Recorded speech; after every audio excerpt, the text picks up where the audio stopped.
Hey everyone, and welcome to today's Explainer. So, if you're a ninth grade learner gearing up for those biology exams, you are in the exact right place. Today, we're unpacking Chapter 3 of your study guide, and honestly, it's a truly fascinating one, biodiversity. I'm super thrilled to guide you through this material, because once you see how all these concepts connect, acing those exam questions is going to be an absolute breeze. All right, let's get started. Okay, let's dive into this educational blueprint for today. We're going to hit 5 main areas really quickly. Number 1, introduction to biodiversity. 2, types of biodiversity. 3, the importance of biodiversity. 4, threats to biodiversity. And finally, number 5, conservation and Pakistan's role. So, moving right along to Section 1, Introduction to Biodiversity. What exactly is it? So, the crucial point is this. Biodiversity is simply defined as the variety of all living things on Earth, their genetic characteristics, and their diverse ecosystems. Now, when you get this question on your test, and you probably will, don't just write down lots of animals. You really want to break it down into these 3 distinct parts. You've got the actual living creatures themselves, the invisible genetics that make them unique, and the physical habitats or ecosystems where they actually live. It's really the total beautiful package of life on Earth.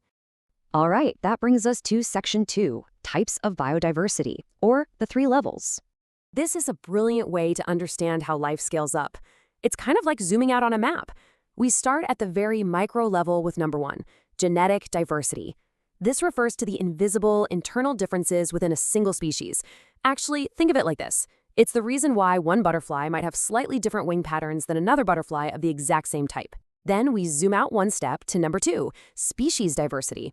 This is what you probably think of first, right? The sheer presence of many completely different species living together. Think lions, zebras, and elephants all sharing the same landscape. Finally, we zoom all the way out to number 3, ecosystem diversity.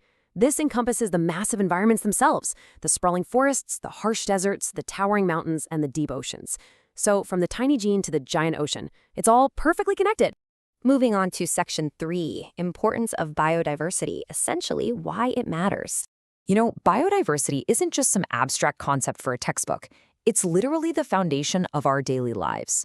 First off, it maintains environmental balance. It keeps nature's scale tipped exactly where it needs to be for life to survive.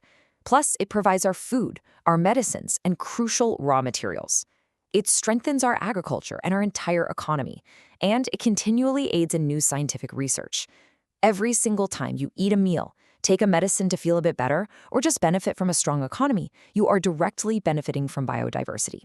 It's basically the hidden engine that keeps our whole human world running.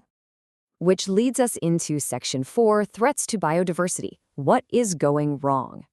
This is where things get a bit heavy, and it brilliantly illustrates the stark contrast between the incredible value we just talked about and the damage currently being done. The major threats are pretty severe. We're talking about deforestation, meaning the mass cutting down of our trees. Then there's pollution, which is just poisoning our air and water. We've got sweeping climate change, altering habitats way faster than animals can adapt. Illegal hunting is out there wiping out vulnerable populations.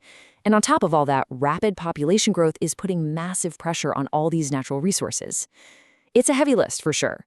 But clearly identifying these human activities is the absolute crucial first step to actually stopping them. So let's talk about what we can do in Section 5, Conservation and Pakistan's role, focusing on protecting our heritage. Now, what's really interesting about this next part is that it isn't just some random list of animals and plants. These are Pakistan's precious natural treasures. We're talking about the magnificent snow leopard, the iconic markhor, the urial, the super rare Indus dolphin, the sprawling deodar forests, and the vital coastal mangroves. When you're writing out your exam answers, frame these not merely as a list, but as the vital pillars holding the balance of our local ecosystem together. Losing even one, just one of these treasures would deeply and permanently disrupt the natural heritage of the entire region. It's a huge deal. Let's move on and see how this builds into actionable solutions. How do we actually save these treasures? Well, here are the exact conservation methods you need to know to absolutely nail that final exam question. First, we must establish national parks and wildlife sanctuaries to give these animals safe havens. We need to actively plant trees and protect our existing forests. We've got to reduce pollution across the board. We must rigorously protect those rare animals and plants we just listed. And honestly, perhaps most importantly, we need to create public awareness. Because when people truly understand the value of these resources, they're going to step up to fight for them. To wrap up our explainer today, I really want to leave you with a crucial, provocative question to think about. Will we be able to leave a safe world for our coming generations? That is the ultimate test, going way beyond any biology exam you will ever take in your life. Today, we've seen exactly what biodiversity is, why it's so incredibly vital to our survival, the very real threats it faces, and the clear steps we must take to conserve it, especially right here at home. Protecting the environment is our shared responsibility for the future. Thank you so much for joining me for this explainer. Keep reviewing this material, take a moment to look at the incredible variety of life around you, and hey, good luck with those studies.